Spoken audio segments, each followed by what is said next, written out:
Hello, everyone, and welcome to episode 64 of Sold with Updike Pugh. I'm Jeff Updike. And I'm Weston Pugh, and we have survived Thanksgiving. Have we?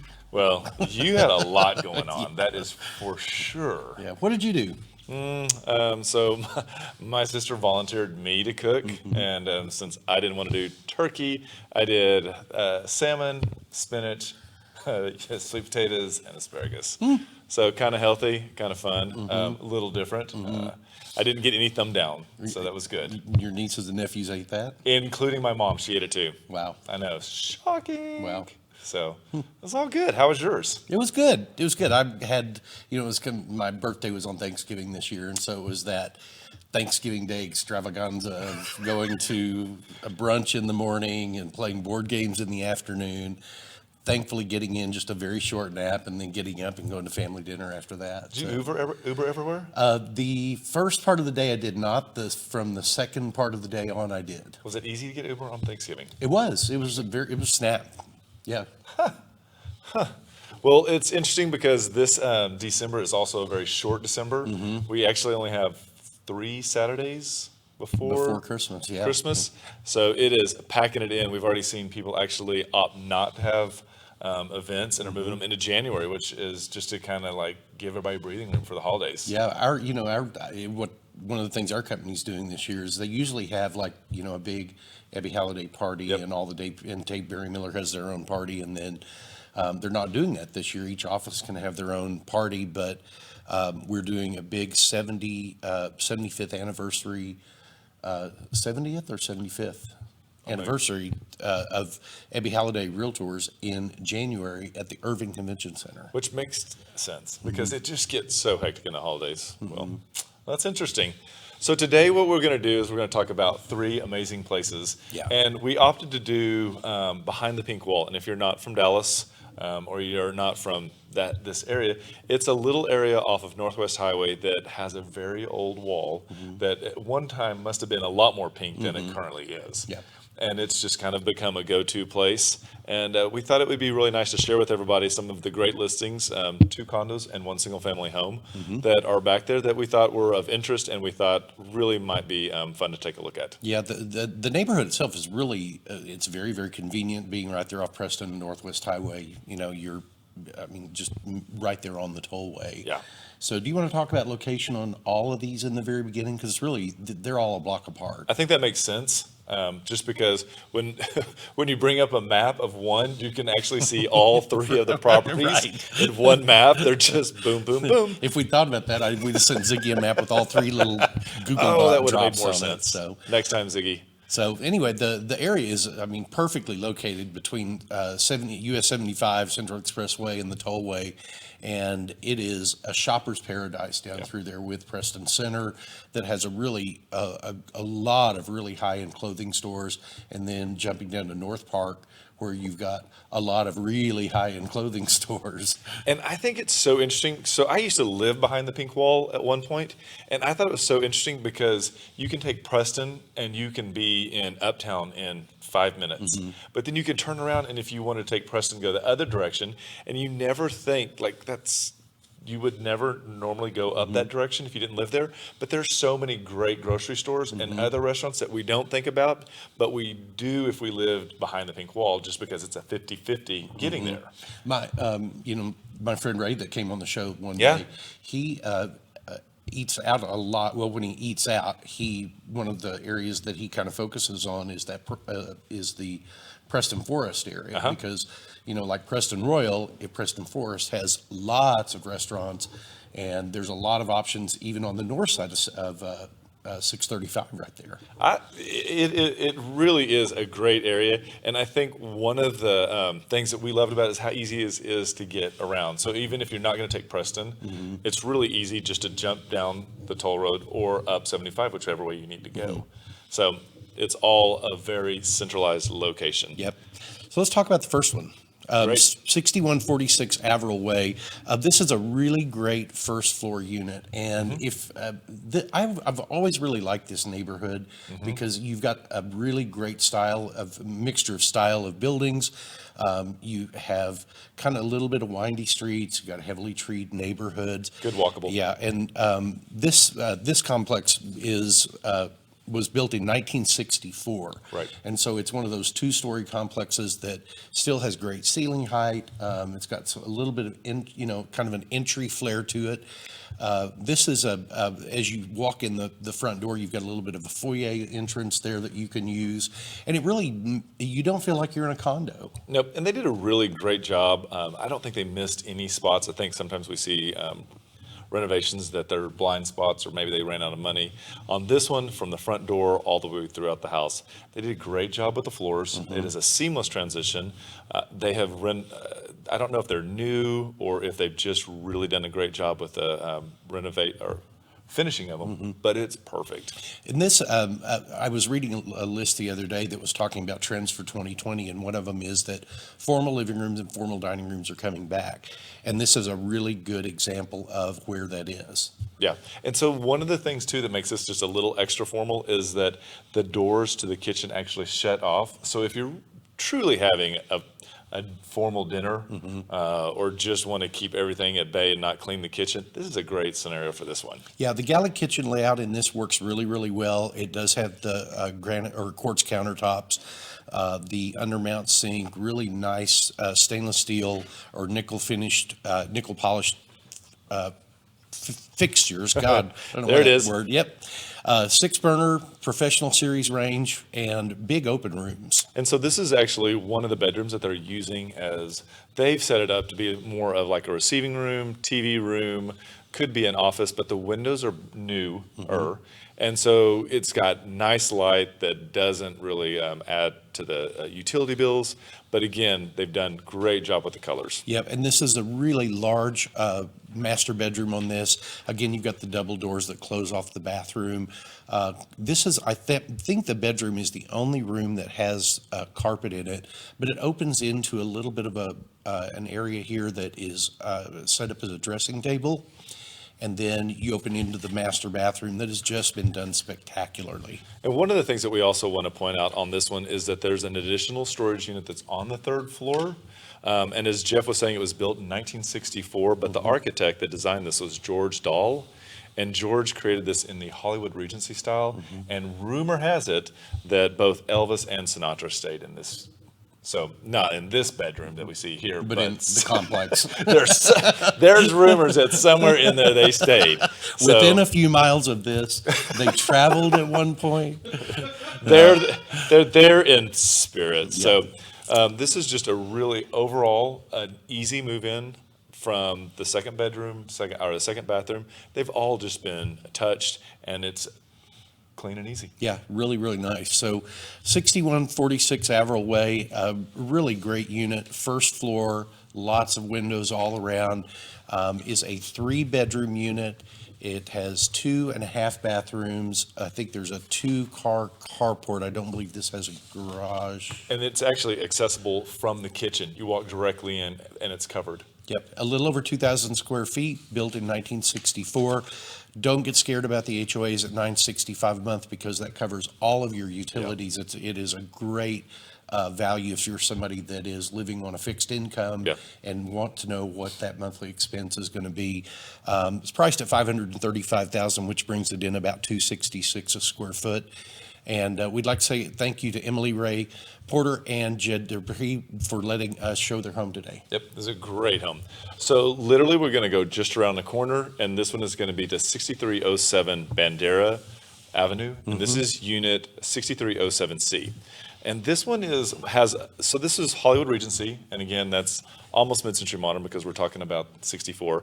And then this is built in 60, and this has more of a mid-century modern feel from the outside. Yeah, really there's does. a little more detailing that gives that to you.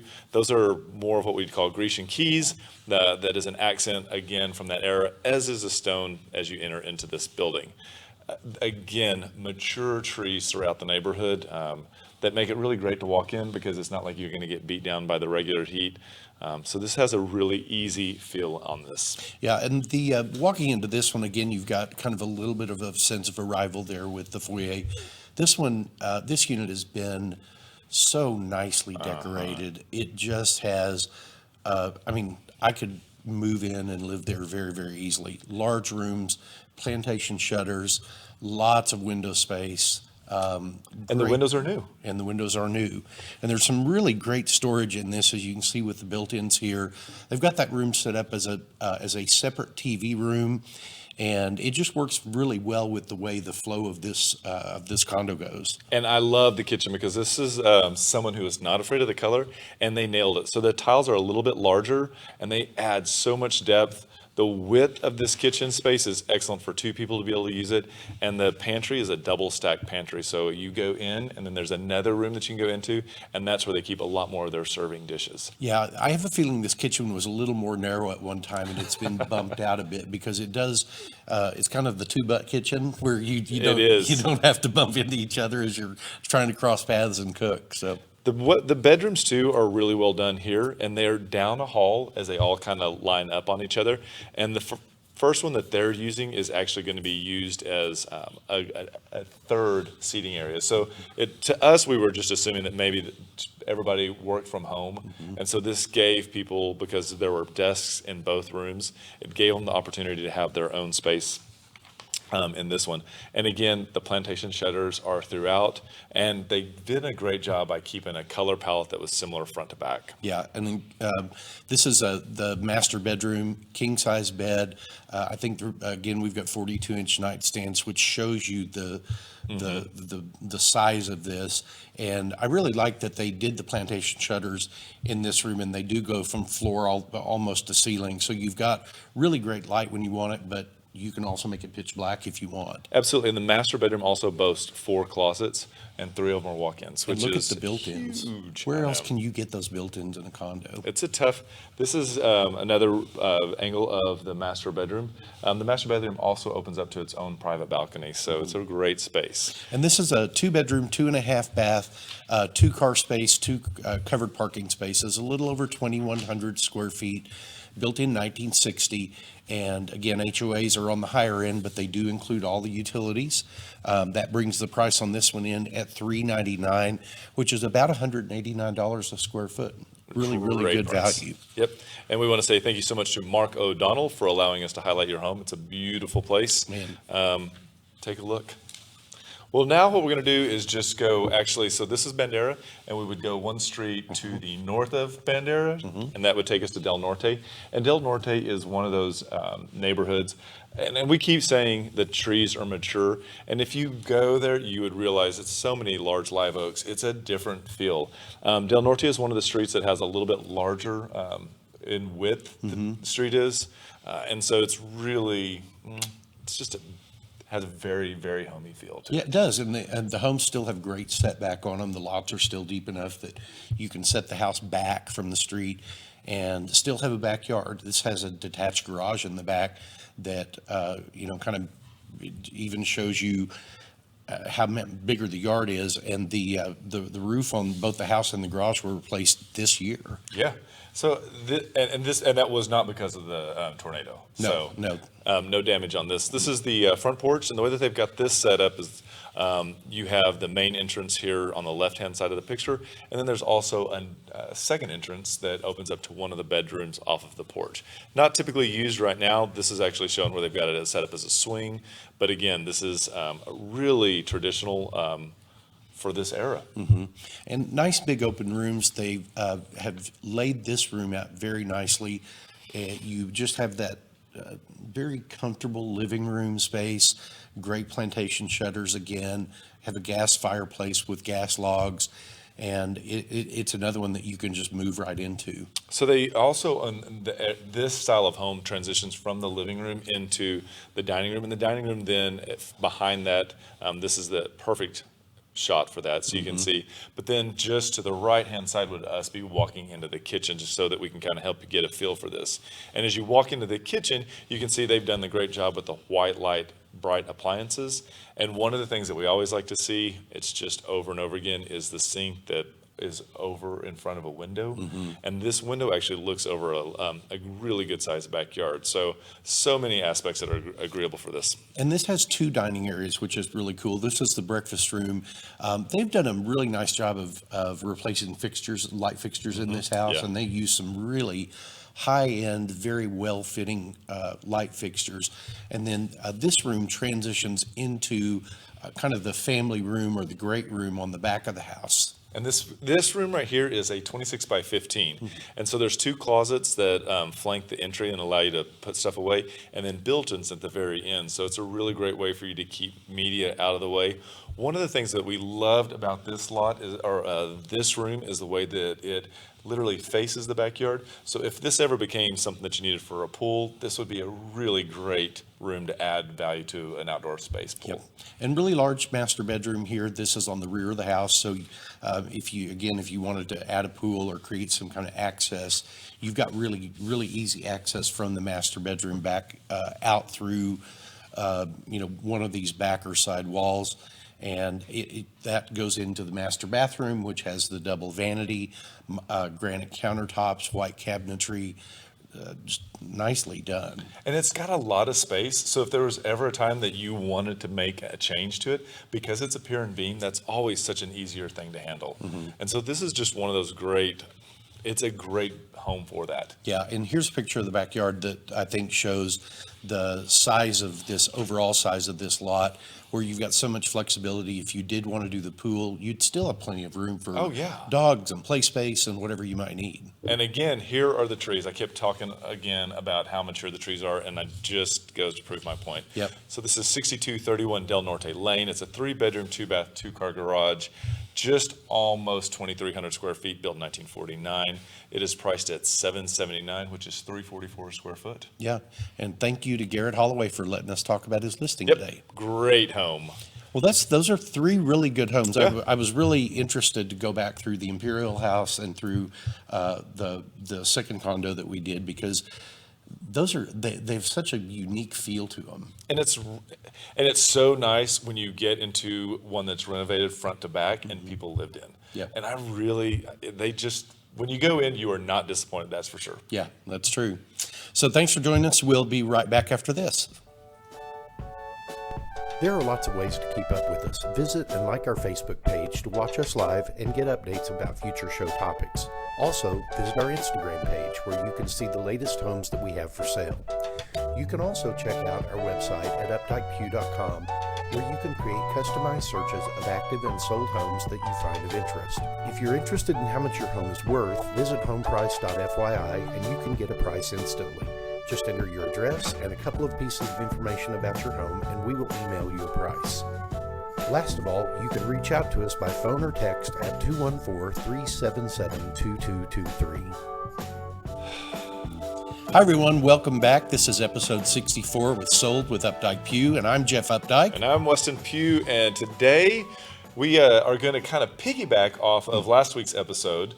We're really talking about the HOA docs, because the condo questionnaire, because we did all the high rises last week, and you were like, why don't we go a little bit further and delve into the condo resale certificate? Yeah, it's when you're buying it, a lot of people get this information via email from the title company once they're under contract, and they look at the depth of the bylaws and the articles of incorporation and the resale certificate, and they're like, budget, where and insurance. Where do I begin? And so, I think this little series of what we're wanting to do is really kind of break that down where it's manageable for people that get overwhelmed by it, and they know what to look for anyway. Because there's no reason why you would ever want to print all of this out, because you would print like 300 to 600 pages, just depending on how much there is to it. Yeah, the most of the stuff that people find in the articles of incorporation and the declarations and all of that, it's really rubber stamps type stuff. There are some changes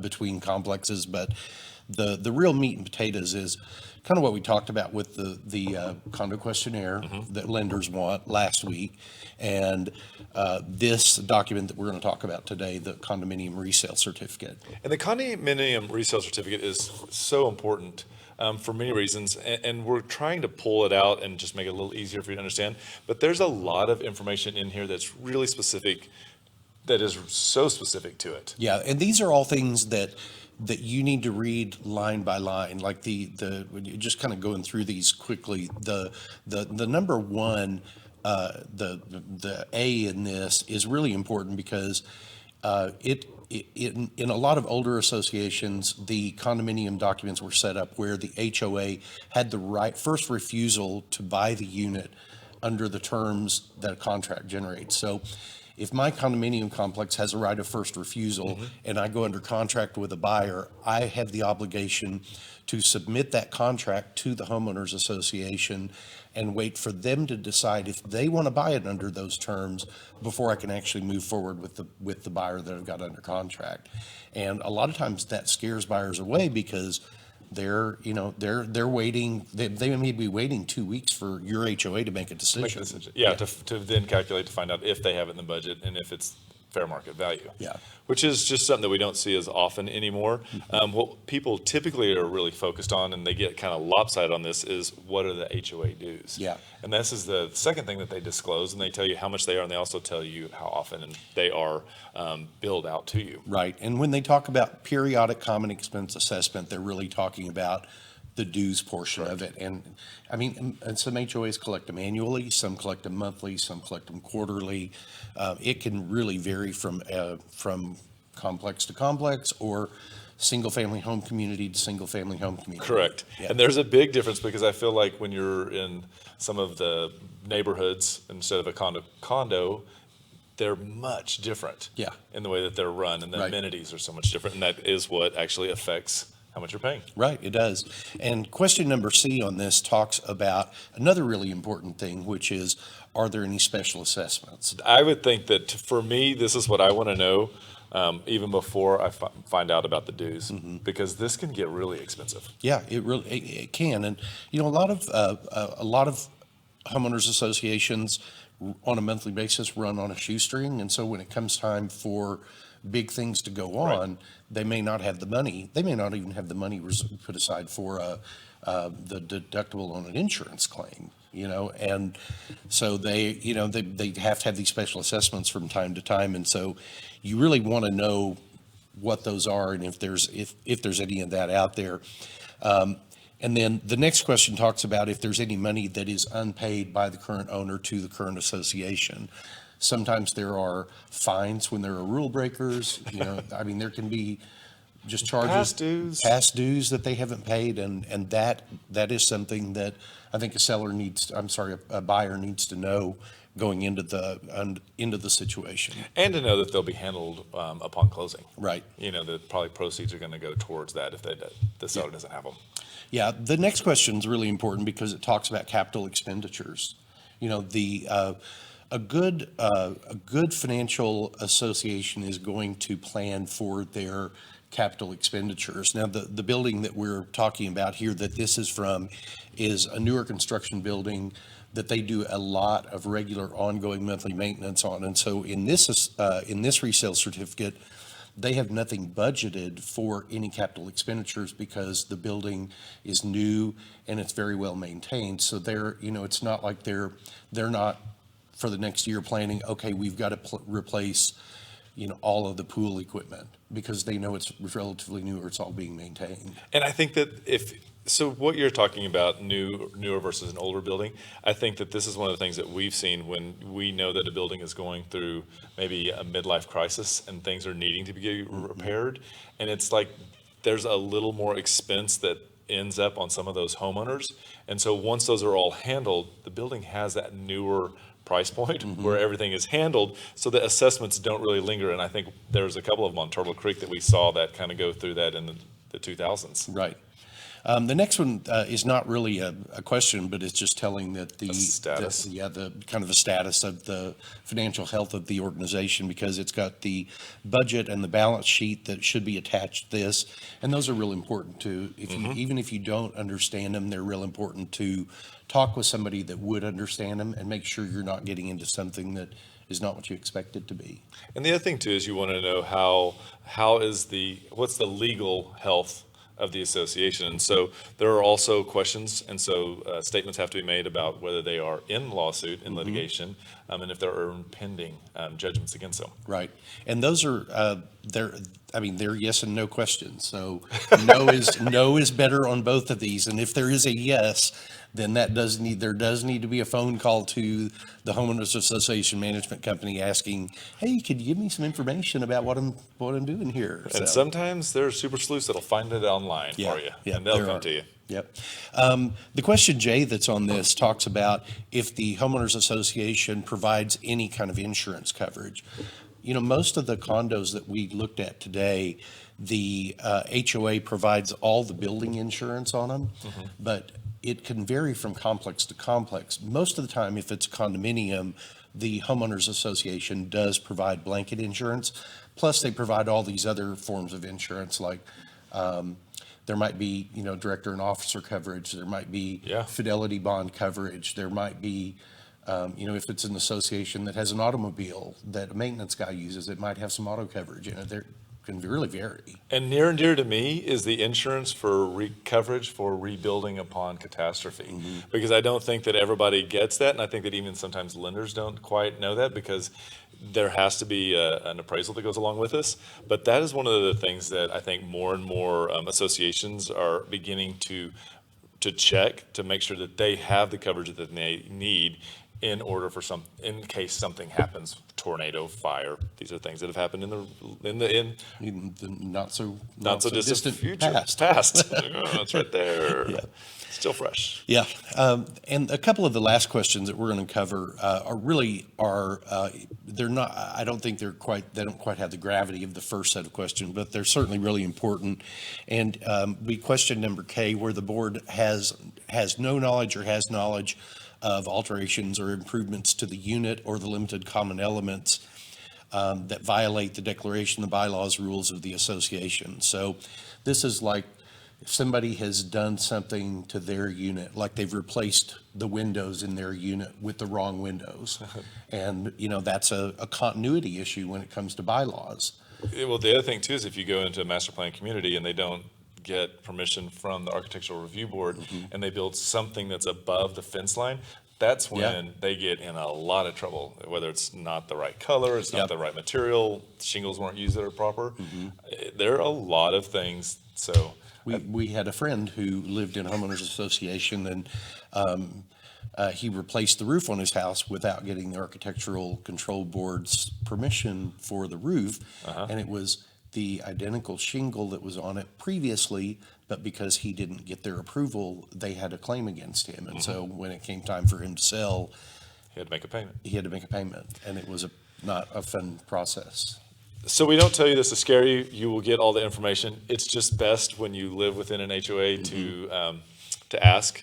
This is not one of those ones to ask for forgiveness. It's really better to ask for permission. Right. And the last little bit that's on the condo resale certificate just talks about the managing agent information. It also goes on to page 2 that talks about what documents are going to be attached to the resale certificate, which is usually the budget, the insurance declaration, and then a description of any of the transfer fees that are going to come along with that transaction. So that way you know upfront, and all of this stuff can be negotiated. Typically, we only really worry about the transfer fees, and that's usually split 50-50. But in some cases, we've seen this gone a little bit further and things moved over to one side or the other.